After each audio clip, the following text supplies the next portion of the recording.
The morning began with the quiet hum of the suburban street, a neighborhood built on symmetry and silence. The lawns were trimmed to perfection, the mailboxes painted in uniform beige, and every flower bed arranged according to the homeowners association's hand. It was the kind of place where conformity wasn't just encouraged, it was demanded. The sun had barely climbed above the rooftops when the ground began to tremble. At first it felt like the rumble of a distant truck, the kind that passes by and disappears into the morning haze. But the sound didn't fade. It grew louder, deeper, and then came the unmistakable roar of machinery, bulldozer, excavator, trucks loaded with gravel and dust. By the time the owner of the small, single-story home on Willow Lane stepped outside, the chaos had already begun. Bright yellow machines lined the street, and men in neon vests barked orders to one another over the roar of engines. Without warning, they had begun tearing down the white picket fence. The flower beds were crushed under heavy tires, and before anyone could react, the first wall came down, splintering wood, cracking glass, and a cloud of dust rising like smoke from a battle. Neighbors gathered on sidewalks,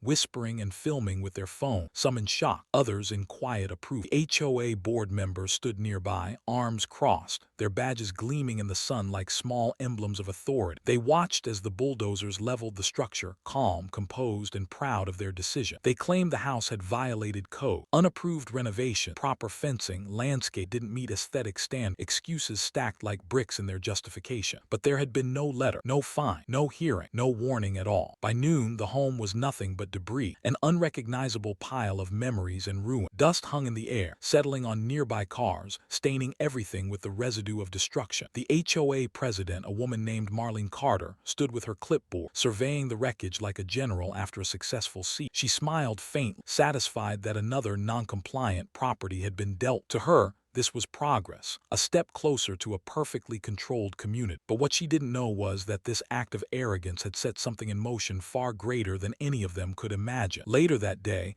as the last of the machines rolled away, a black SUV pulled up to the site. The man who stepped out didn't shout or curse. He simply stared at the ruins for a long moment. The dust clung to his boots as he walked the perimeter, silent and calculated. The neighbors recognized the homeowner, but what they didn't know, what the HOA would soon regret discovering, that this wasn't just his home. This was the heart of something much bigger. He pulled a single folder from his vehicle. Inside, maps and ownership documents that traced back his father's signature, his grandfather's name, lines of ink that told a story of legacy control. The house might have been gone, but his ownership of the land, the entire block, remained untouched. As the sun began to set behind the rows of identical houses, he turned his gaze toward the HOA office across the street. Its glass windows reflected the orange light, making it look like it was burning.